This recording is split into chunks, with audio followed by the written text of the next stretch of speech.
નમસ્કાર દોસ્તો, world in બોક્સની યુટ્યુબ ચેનલમાં ડેઇલી 5 લેક્ચર સિરીઝમાં આપ સૌનું હાર્દિક સ્વાગત છે. આજના લેક્ચરની અંદર આપણે કાયદા વિષય અંતર્ગત 5 સવાલો જોવા છે.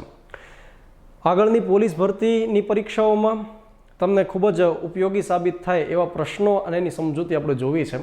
કેટલાક વિદ્યાર્થીઓ જેમણે અગાઉ તૈયારી કરી ચૂકેલી છે તો એમને રિવિઝન થશે, અને જે વિદ્યાર્થીઓ નવા છે એમને ખ્યાલ આવશે કે કયા પ્રકારના ટોપિક અને પ્રશ્નો પર ભાર મૂકાવવો જોઈએ. હવે આપણે સૌને ખ્યાલ છે કે કોન્સ્ટેબલની પરીક્ષામાં અને ખાસ કરીને પીએસઆઈની પરીક્ષામાં 3 કાયદાઓ વધુ મહત્વપૂર્ણ રહેલા છે, જેમાં એક છે આઈપીસી ઇન્ડિયન પિનલ કોડ 1860, જેની અંદર ટોટલ ચેપ્ટરની સંખ્યા 23 છે અને કલમની સંખ્યા 511 છે. એ જ રીતે બીજો એક કાયદો CRPC ક્રિમિનલ પ્રોસિજર કોડ 1973, જેની અંદર ટોટલ ચેપ્ટરની સંખ્યા 37 છે અને કલમની સંખ્યા 484 છે. અને એ જ રીતે એવિડન્સ એક્ટ 1872, જેની અંદર ટોટલ ચેપ્ટર 11 આવે અને કલમની સંખ્યા 167 છે. આટલી બધી કલમો ત્રણેય કાયદોની ભેગી કરો તો આટલી બધી કલમો પરીક્ષા માટે ઉપયોગી નથી. એમાંથી બહુ ઓછી એવી કલમો છે જે પરીક્ષામાં પૂછાતી હોય છે. કાયદા વિષય અંતર્ગત જો તમે કેટલાક કોન્સેપ્ટ્સ અને યાદ રાખવા જેવી કલમો બરોબર કરી લેશો તો માર્ક્સ લાવવામાં તમને ખૂબ જ વધુ સરળતા રહેશે. તો આ મારી જે સૂચનાઓ છે એ ખાસ કરીને નવા વિદ્યાર્થીઓ અને નવા ખેલાડીઓને વધુ લાગુ પડે છે. તો આપણે આજે ડેઇલી 5 સવાલો જોવાના છે. એની શરૂઆત કરીએ. સૌપ્રથમ આપણે ક્વેશ્ચનને રીડ કરીએ. ક્રિમિનલ પ્રોસિજર કોડના CRPC 1973 ના કાયદામાં નીચે પૈકી કોના ભરણ પોષણ અંગે જોગવાઈ નથી? તો મિત્રો આપણે સૌપ્રથમ જવાબ જોઈ લઈએ તો જવાબ આવે છે ભાઈઓ. હવે આપણે વાત કરીએ કે ઘણી બધી પરીક્ષાઓમાં આ ભરણ પોષણ મેન્ટેનન્સ અંગે સવાલ પૂછવામાં આવેલો છે. ભરણ પોષણના ટોપિકને આખો આપણે ખોલી નાખીએ. CRPC કાયદા અંતર્ગત ટોટલ 4 કલમમાં 125, 126, 127 અને 128માં ભરણ પોષણ અંતર્ગત જોગવાઈ કરવામાં આવેલી છે. એમાં પરીક્ષાલક્ષી સૌથી વધુ મહત્વ કલમ 125નું છે. તો મિત્રો આ ભરણ પોષણ આપણે ડે ટુ ડે લાઈફની અંદર પણ ઘણીવાર સાંભળતા હોઈએ છીએ કે જ્યારે પતિ અને પત્નીના છૂટાછેડા થઈ જવાના હોય એવા સમયે પત્ની તરફથી કદાચ દાવો માંડી દેવામાં આવે પતિ સામે, તો ભરણ પોષણ અંગે એ રીતે આપણે સાંભળેલું હોય છે. કલમ 125ની અંદર શું વાત કરવામાં આવેલી છે તો કે એમાં લખવામાં આવ્યું છે કે પૂરતા સાધનો હોવા છતાં, એટલે કે જે તે વ્યક્તિ છે એ કમાઈ શકે એવી કન્ડિશનમાં હોય, એટલે કે પૂરતા સાધનો હોવા છતાં જે વ્યક્તિ બેદરકારીથી અથવા બેકાળજીથી ભરણ પોષણ પૂરું ન પાડતો હોય તો જ્યુડિશિયલ મેજિસ્ટ્રેટ ક્લાસ 1 તરફથી એને ભરણ પોષણ આપવાનો આદેશ થઈ શકે. તો આ પ્રકારની વાત કલમ 125માં કરી. હવે આપણે વાત કરીએ કે આ ભરણ પોષણ માટે કોણ કોણ દાવો કરી શકે અથવા તો કોને કોને ભરણ પોષણનો હક રહેલો છે. તો સૌ પ્રથમ વાત કરીએ કે પત્નીને એના પતિ તરફથી ભરણ પોષણનો અધિકાર રહેલો છે, એટલે કે કમાઈ ન શકે એ પ્રકારની પત્ની એના પતિ પાસે ભરણ પોષણનો દાવો માંડી શકે. એ જ રીતે સંતાનો તેના પિતા પાસેથી ભરણ પોષણ માંગી શકે. મિત્રો યાદ રાખજો કે આ સંતાનો છે એ 2 પ્રકારની વાત કાયદા અંતર્ગત આવતી હોય છે. એક ઓરસ સંતાન હોય અને એક અનઓરસ સંતાનની વાત આપણે સાંભળતા હોઈએ. તો યાદ રાખજો કે અનઓરસ સંતાન આપણે કોને કહેતા હોઈએ તો કે એ પતિનું બાળક નથી, પરંતુ પત્ની ઓલરેડી એની સાથે બાળક લઈને આવેલી હોય. એટલે ઘણીવાર આપણે સમાજની અંદર આ પ્રકારના કેસીસ જોતા હોઈએ કે કોઈ સ્ત્રી છે એના મેરેજ કોઈ અન્ય જગ્યાએ થયેલા છે, ત્યાં એક બાળક છે, ત્યાર પછી કોઈ અન્ય વ્યક્તિ સાથે મેરેજ કરે છે તો એની સાથે બાળકને પણ લઈને જાય છે. તો એ જે બાળક છે એને અનોરસ સંતાન તરીકે ઓળખવામાં આવે, કેમ કે એ એના પતિ જે હાલના પતિ છે એનું એ સંતાન નથી. તો યાદ રાખો કે સગીર વયના એટલે કે 18 વર્ષથી નાની વયના ઓરસ સંતાન અથવા તો અનોરસ સંતાન છે એને ભરણ પોષણ મળવા પાત્ર થતું હોય છે. એ જ રીતે પુખ્ત વયના સંતાન હોય કે જેને 18 વર્ષ થઈ ચૂકેલા છે પરંતુ એ માનસિક રોગી છે અથવા તો ફિઝિકલ હેન્ડીકેપ છે કે પોતે પોતાની કમાણી કરી શકતા નથી, એવા સંતાનોને પણ ભરણ પોષણ મળવા પાત્ર થાય. અને એ જ રીતે વૃદ્ધ થયેલા મા બાપ છે કે જેઓ હવે કમાઈ શકતા નથી, પોતાનું ભરણ પોષણ કરી શકતા નથી, તો એમને પણ ભરણ પોષણનો લાભ મળી શકે છે. તો યાદ રાખીએ કે કોને કોને મળી શકે તો એક પત્ની કે જે કમાઈ શકતી નથી, સંતાનો એમાં ઓરસ સંતાન અને અનોરસ સંતાન બંનેને મળવાપાત્ર છે, સગીર વયના સંતાનો, અને પુખ્ત થઈ ગયા પછી પણ મળવાપાત્ર, પરંતુ કન્ડિશન કે ફિઝિકલ અથવા મેન્ટલી હેન્ડીકેપ હોવા જોઈએ કે જે કમાઈ શકતા નથી અને વૃદ્ધ થઈ ગયેલા મા બાપ છે. યાદ રાખો કે મા બાપને ભરણ પોષણ 2007નો જે એક અન્ય અધિનિયમ છે, મા બાપ અને વરિષ્ઠ વ્યક્તિ કલ્યાણ અધિનિયમ 2007, એ અંતર્ગત પણ ભરણ પોષણ મળવાપાત્ર થતું હોય છે. હવે આપણે વાત કરીએ કે ઘણીવાર આ જે કેસીસ સામે આવતા હોય છે એ ઘરેલું હિંસા અંતર્ગત આવતા હોય છે, કે પત્ની જ્યારે દાવો માંડી દેશે કે મારી સાથે ઘરમાં પતિ અથવા તો એના સગા સંબંધી દ્વારા હિંસા કરવામાં આવેલી છે, તો આ પ્રકારનો ઉલ્લેખ આઈપીસી અંતર્ગત કલમ 498 માં કરવામાં આવેલો છે. તો મોટાભાગે જે ભરણ પોષણના દાવા માંડવામાં આવતા હોય એમાં ઘરેલું હિંસાનો ઉલ્લેખ કરવામાં આવતો હોય, અને આ જે કલમ છે 498 એ પણ પરીક્ષા દ્રષ્ટિએ અગત્યતા ધરાવે છે. જ્યારે દાવો માંડવાનો થતો હોય તો આપણે યાદ રાખીએ કઈ જગ્યાએ દાવો માંડવામાં આવશે. તો જો નજીકમાં એટલે કે પોતે જે વિસ્તારમાં રહે છે ત્યાં આગળ ફેમિલી કોર્ટની વ્યવસ્થા હશે તો ફેમિલી કોર્ટમાં દાવો માંડવામાં આવશે, અથવા તો ફેમિલી કોર્ટ ન હોય તો જ્યુડિશિયલ મેજિસ્ટ્રેટ ક્લાસ 1 ને ત્યાં અરજી કરવાની રહેશે, દાવો માંડવાનો રહેશે. ત્યાર પછી આ ભરણ પોષણ માટે રકમ કેટલી આપવામાં આવતી હોય છે તો એ મેજિસ્ટ્રેટ ઉપર ડિપેન્ડ કરશે, અથવા તો ફેમિલી કોર્ટના જજ ઉપર ડિપેન્ડ કરશે કે એ આખું સર્ક્યુમસ્ટેન્સીસ પરિસ્થિતિ જોશે અને ત્યાર પછી એ અંગેનું ડિસિઝન લઈ શકશે. નંબર 2 કે ભરણ પોષણનો દાવો આજે માંડ્યો તો જરૂરી નથી કે 1 મહિના કે 2 મહિનામાં રિઝલ્ટ નીકળી જાય, એના માટે થોડો સમય લાગશે. આપણી ન્યાયિક પ્રણાલી થોડી ધીમી પ્રક્રિયા એ ચાલતી હોય છે. તો એવા સમયે વચગાળાનું ભરણ પોષણ માટેનો આદેશ પણ થઈ શકતો હોય છે, અને વચગાળાના ભરણ પોષણનો આદેશ કઈ તારીખથી થઈ શકે તો કે જે તારીખથી દાવો માંડવામાં આવ્યો છે એ તારીખથી વચગાળાનું ભરણ પોષણ મળે એ પ્રકારનો દાવો માંડી શકાય. બીજું, કલમ 126 ની અંદર કાર્યવાહી અંગેની પણ જોગવાઈ કરવામાં આવેલી છે. તો એમાં લખવામાં આવેલું છે કે આ આખી જે પ્રક્રિયા છે કઈ જગ્યાએ ચલાવવાની રહેશે, તો કે જે જગ્યાએ પતિ રહેતો હોય અથવા તો પત્ની જે જગ્યાએ રહેતી હોય એના નજીકના જે મેજિસ્ટ્રેટ હોય જે લાગુ પડે છે ત્યાં આગળ આમની કાર્યવાહી શરૂ રહેશે. મેજિસ્ટ્રેટ ભરણ પોષણ અંગે જે ચુકાદો સંભળાવશે એ જે તે વ્યક્તિ જેને આપણે રિસ્પોન્ડન્ટ કહીએ છીએ, એટલે કે જે પતિની સામે દાવો મંડાયો છે એની હાજરીમાં અથવા તો એની ગેરહાજરીમાં એનો જે પ્લીડર છે, વકીલ છે, એની હાજરીમાં ચુકાદો સંભળાવવાનો રહેશે. જ્યારે કોઈ વ્યક્તિ બેકાળજી રાખી અને કોર્ટની અંદર હાજર નહીં થાય, મેજિસ્ટ્રેટ સામે હાજર નહીં થાય તો એમની સામે વોરંટ પણ નીકળી શકશે. ઓકે, આટલી આપણે વાત કર્યા પછી હવે આપણે એટલું સમજીએ કે એકવાર ભરણ પોષણનો દાવો માંડી દે તો પેલો જે વ્યક્તિ છે, પતિ છે, એ ભરણ પોષણ આપવા જ માંડશે અથવા તો હંમેશા પત્નીની ફેવરમાં જ ચુકાદો આવશે અને મેજિસ્ટ્રેટ એમ કહેશે કે ભાઈ નહીં, તારે આને ભરણ પોષણ આપવાનું જ રહેશે, એવું થશે? તો કે એવું જરૂરી નથી હોતું કે ભરણ પોષણનો દાવો માંડ્યો એટલે તરત જ આપવા માંડશે.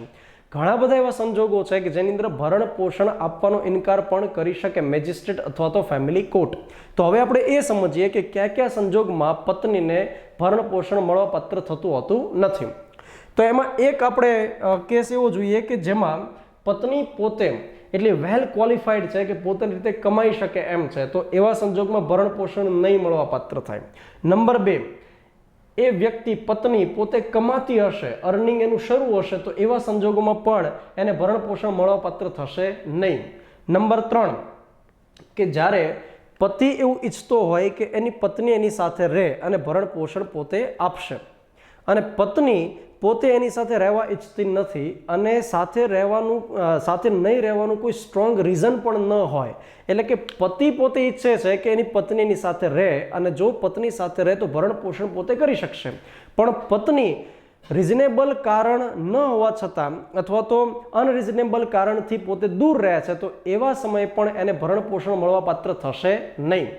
ત્યાર પછી કોઈ પત્ની છે એને કોઈ અન્ય વ્યક્તિ સાથે સંબંધ છે જેને આપણે એડલ્ટરી તરીકે ઓળખતા હોઈએ, તો જ્યારે કોઈ પત્નીને અન્ય વ્યક્તિ સાથે સંબંધ હશે એવા સમયમાં પણ એને ભરણ પોષણ મળવાપાત્ર થશે નહીં. તો આવા સંજોગોમાં ભરણ પોષણ ન મળી શકે તો આ પ્રકારનો સવાલ પણ આપણને પરીક્ષામાં પૂછાઈ શકે.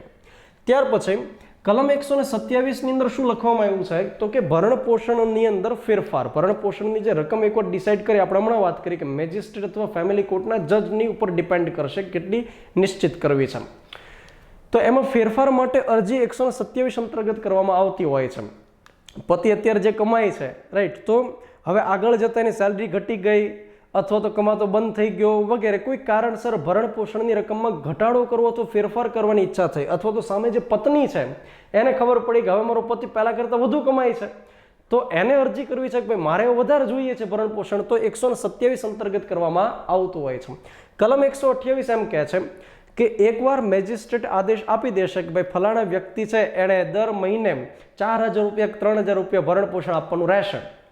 આદેશ થઈ ચૂક્યો છે પરંતુ ભરણ પોષણ આપવાની હજુ શરૂઆત કરી નથી અથવા તો આદેશનું પાલન શરૂ થયું નથી, તો કલમ 128 અંતર્ગત જે તે મેજિસ્ટ્રેટની અંદર યાદ રાખજો કે અહીંયા કોઈ પણ મેજિસ્ટ્રેટને ત્યાં અરજી એની કરી શકાય છે.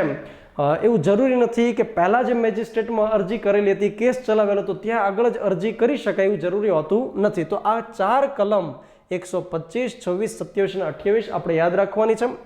125માં ભરણ પોષણ અંગેની જોગવાઈ, 126માં કાર્યવાહી, 127માં ભરણ પોષણની રકમમાં ફેરફાર કરવો હોય તો, અને 128માં એના આદેશનું પાલન કરાવવા માટે શું થઈ શકે એની જોગવાઈ છે. અને જે વ્યક્તિ પોતે ભરણ પોષણનો આદેશ થઈ ચૂક્યો હોવા છતાં માનો કે ભરણ પોષણ નથી ભરતો તો એને કેદની સજા પણ કરવામાં આવી શકે છે. અને કેદની સજા પૂરી કરે એટલે જરૂરી નથી કે ભરણ પોષણમાંથી મુક્ત થઈ જાય છે રાઈટ. મેજિસ્ટ્રેટ એની સંપત્તિ જો હોય તો એની સંપત્તિમાંથી પણ ભરણ પોષણની રકમ લઈ શકે છે. તો આ પ્રકારની વિગતો આપણે આ એક ક્વેશ્ચન અંતર્ગત જોઈ જે આપણને આગળની પરીક્ષામાં ઘણું યુઝફુલ સાબિત થશે.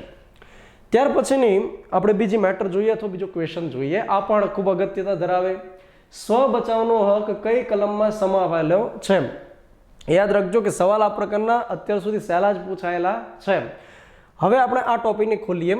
સ્વ બચાવનો હક નીચેનામાંથી કઈ કલમમાં સમાયેલો છે? તો આપણે જવાબ પહેલા જોઈ લઈએ. આઈપીસી અને એની કલમ 96.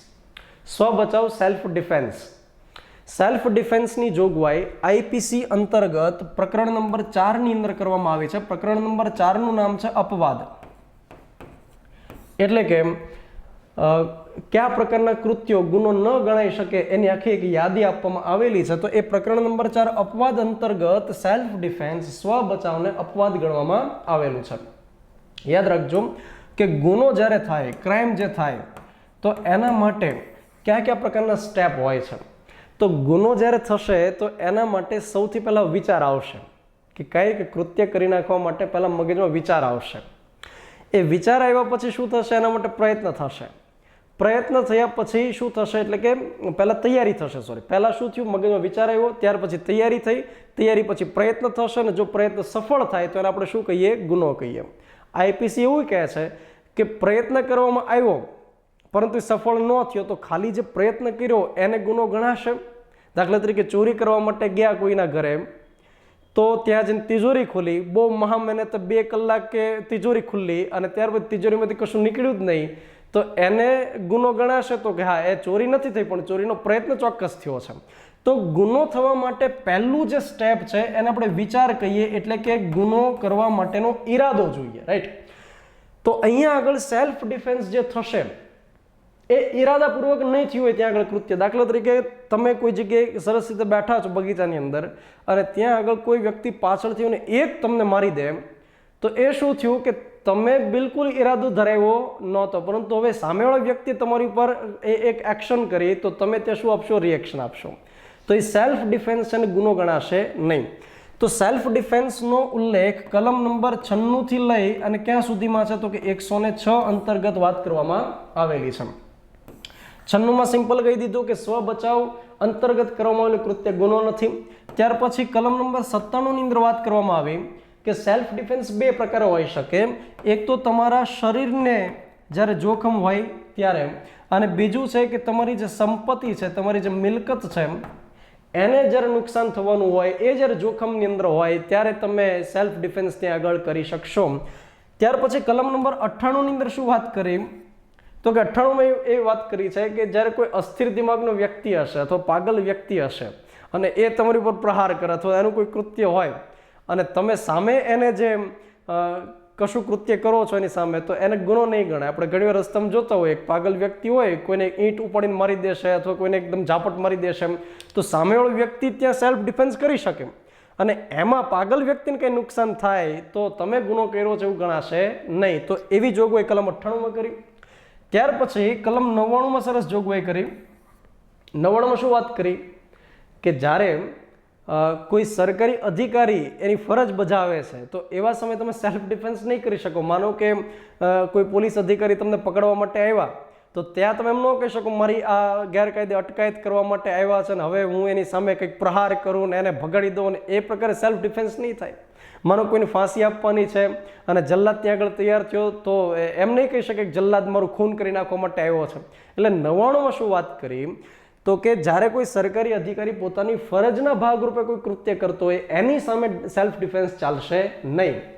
ત્યાર પછી કલમ નંબર 100ની અંદર એવી વાત કરવામાં આવી છે કે સેલ્ફ ડિફેન્સ તમે જ્યારે કરો, પહેલો સવાલ તો એ થાય કે સેલ્ફ ડિફેન્સ ક્યાં સુધી કરવાનો, રાઈટ?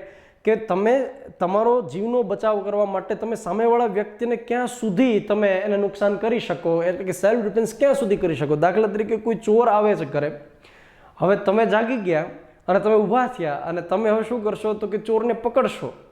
હવે એ ચોરી કરવા માટે આવ્યો છે, તમે એને પકડી લીધો, તો હવે એને મારવાનો હોય, પણ મારવાનો એવી રીતે ન હોય કે મરી જાય.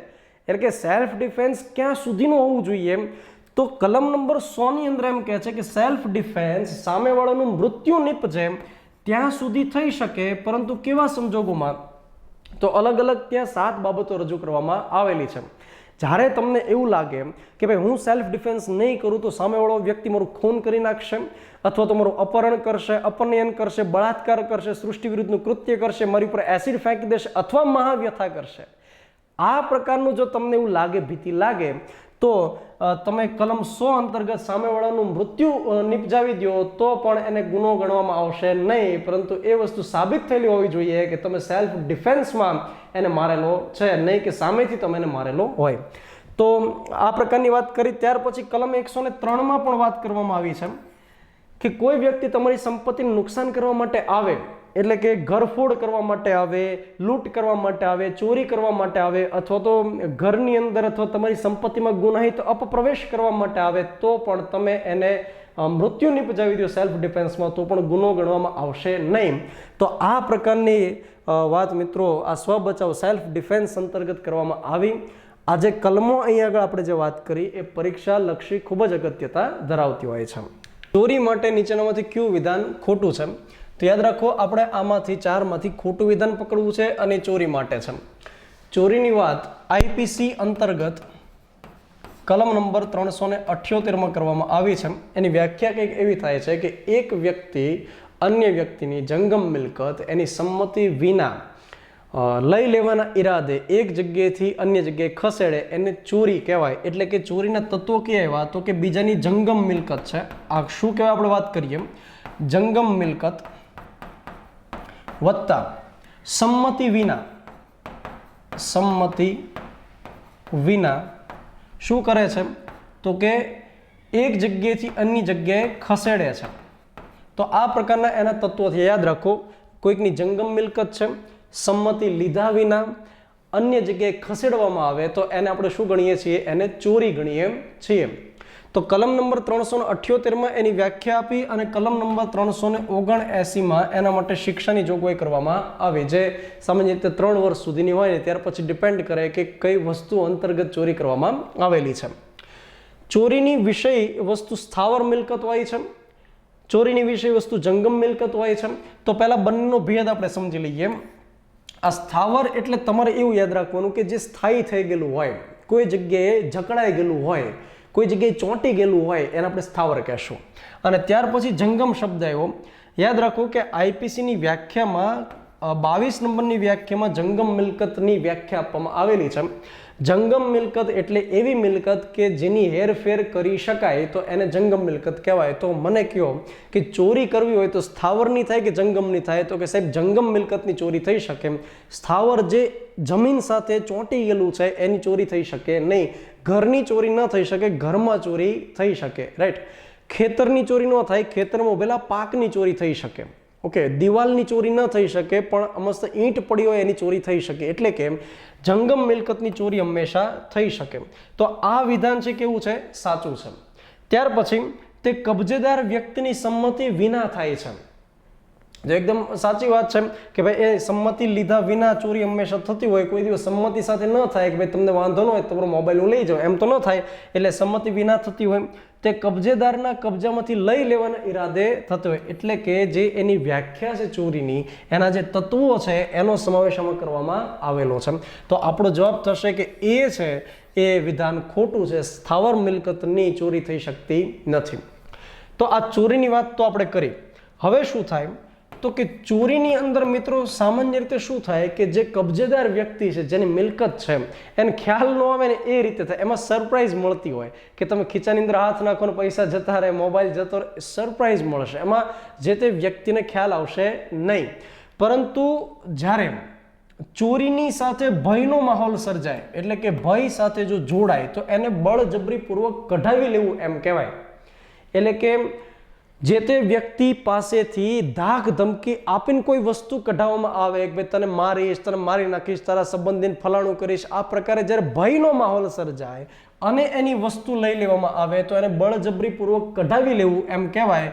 કલમ નંબર 383 ની અંદર એની વ્યાખ્યા આપવામાં આવે. કલમ નંબર 384 શિક્ષાની વાત કરવામાં આવેલી છે. હવે શું થયું તો કે ચોરી વત્તા ભય. પણ હવે જો આવું કંઈક થાય કે ચોરી તો કરે એટલે કે કોઈની વસ્તુ તો પડાવી લે, પરંતુ ત્યાં આગળ હિંસા પણ જોવા મળે, તો આને આપણે શું કહેશું? તો મિત્રો આને આપણે લૂંટ કહેશું. કલમ નંબર 390 ની અંદર લૂંટની વાત કરવામાં આવેલી છે. યાદ રાખજો, બળજબરીપૂર્વક કઢાવી લેવામાં હિંસા કે બળનો ઉપયોગ નથી થયો. ત્યાં શું થયું? ભય થયો. ભય દેખાડ્યો, ધાકધમકી આપી. પણ હવે જો હિંસા કરવામાં આવે, આપણે ઘણીવાર સાંભળતા હોઈએ કે આંગળીયા પેઢીનો કર્મચારી છે, એની આંખમાં મરચું નાખ્યું અને માર્યો અને પૈસાની લૂંટ ચલાવીને જતા રહ્યા. તો ચોરી વત્તા હિંસા. લૂંટ એક વ્યક્તિ પણ કરી શકે, બે વ્યક્તિ પણ કરી શકે, યથાશક્તિ ગમે એટલા પણ કરી શકે. પણ જો આ લૂંટ કરવાની અંદર 5 કે તેથી વધુ વ્યક્તિ સંકળાય, લૂંટ કરવામાં 5 કે તેથી વધુ વ્યક્તિ જો સંકળાયેલા હોય તો એને આપણે શું કહીએ? એને આપણે ધાડ કહીએ છીએ. તો કલમ નંબર 391 ની અંદર આ ધાડની વ્યાખ્યા આપવામાં આવેલી છે. તો આ તમામ જે ટર્મ છે કે ચોરી, પછી બળજબરીપૂર્વક કઢાવી લેવું, ત્યાર પછી લૂંટ અને ધાડ, આ બધી પરીક્ષાની દ્રષ્ટિએ અગત્યતા ધરાવે છે. ત્યાર પછી આપણે અન્ય ક્વેશ્ચન તરફ જઈએ. ઈપીકો એટલે કે આઈપીસી કલમ 420 શાને લગતી છે? આ પ્રકારનો સવાલ છે. 420 એક મૂવી પણ આવેલું, ચાચી 420, એટલે કે જે ખાસ કરીને છેતરપિંડી કરતા હોય ને એને 420 કહેતા હોય. તો એ શા માટે કહેતો કે આઈપીસીની કલમ 420માં છેતરપિંડીની વાત કરવામાં આવી અથવા તો ઠગાઈની વાત કરવામાં આવેલી છે, એટલા માટે. યાદ રાખજો કે કલમ 415માં પણ ઠગાઈ અંતર્ગત વાત કરવામાં આવી અને 420માં પણ છેતરપિંડીની વાત કરવામાં આવી, ઠગાઈની વાત કરેલી છે. તો 415માં અને 420માં શું ડિફરન્સ હશે? તો 415માં એવી વાત કરેલી છે કે જ્યારે કોઈ વ્યક્તિને હકીકત ન કહેવામાં આવે અને એ રીતે જે છેતરપિંડી થાય એને 415ની વ્યાખ્યા લાગુ પડે છે. એટલે કે આજે માની લો કે હું કોઈ ફર્નિચર કોઈકને વેચું છું અને હું હકીકત છુપાવું છું કે ભાઈ એનો જે એક બાજુનો ભાગ છે એ થોડોક ખવાઈ ગયેલો છે, અથવા તો એ ભાંગેલો છે, અથવા તો સેકન્ડ હેન્ડ છે. એટલે કે એના વિશેની વસ્તુ વિશેની હકીકત હું છુપાવું છું અને એને આપી દઉં તો એને એક પ્રકારની શું કહેવાય? છેતરપિંડી કહેવાશે. તો 415 અંતર્ગત વાત કરી. 420ની અંદર જે વાત કરી એમાં શું કીધું? તો કે જ્યારે કોઈ વ્યક્તિને લલચાવીને એની સંપત્તિ પડાવી લેવામાં આવે અને જે છેતરપિંડી થાય એને કલમ 420 લાગુ પડશે. આ પ્રકારની વાત કરી. ઘણીવાર આપણે સાંભળતા હોઈએ કે ભાઈ એકના ડબલ થઈ જશે, એટલે કે તમે 15,000 રોકો તો 30,000 થઈ જશે, લાલચ આપી ત્યાં આગળ, અથવા તો સોનું અમે ધોઈ દઈશું, આ શું થયું? લાલચ આપી. તો આ પ્રકારે જ્યારે લાલચ આપીને છેતરપિંડી કરે તો કલમ 420 ત્યાં આગળ લાગુ થશે. તો ઠગાઈની વાત કરી. ત્યાર પછી અહીંયા આગળ જે ઓપ્શન્સ આપ્યા આપણે થોડીક બેઝિક વાત કરી દઈએ તો તમને ખ્યાલ આવે. બિગાડ, ખાસ કરીને બગાડ શબ્દ છે પણ પરીક્ષામાં બિગાડ લખેલું હતું. તો બગાડની વાત 425 નંબરની કલમમાં કરી આઈપીસી. બગાડ કર્યું કોને કહેવાય? તો કે જ્યારે કોઈ વ્યક્તિની કોઈ મિલકત છે કે સંપત્તિ છે એમાં એવો કોઈક ફેરફાર કરી દેવામાં આવે કે જેથી એ સંપત્તિને નુકસાન થાય અથવા એની કિંમત અથવા ઉપયોગમાં ઘટાડો થાય તો એને આપણે શું કહીએ? બગાડ કહીએ. એવી વાત કલમ 425 અંતર્ગત કરવામાં આવી. એટલે કે તમે કોઈનું સ્કૂટર લઈ જાઓ અને સ્કૂટરમાં હવે એવો ફેરફાર કરી નાખશો ને એન્જિનની અંદર કે જેથી કરીને હવે એની ઉપયોગિતા ઘટી જશે અથવા એની કિંમત ઘટી જશે. તમે કોઈનો મોબાઈલ લઈ ગયા અને મોબાઈલની અંદર કંઈક તમે એવો વાયરસ કંઈક ગળાવી દીધો કે હવે એની ઉપયોગિતા ઓછી થઈ જાય છે, તો આને એક પ્રકાર શું કહેવાય? બગાડ કહેવાય. મિત્રો યાદ રાખો કે પશુ છે એને પણ એક પ્રકાર સંપત્તિ ગણવામાં આવતી હોય છે.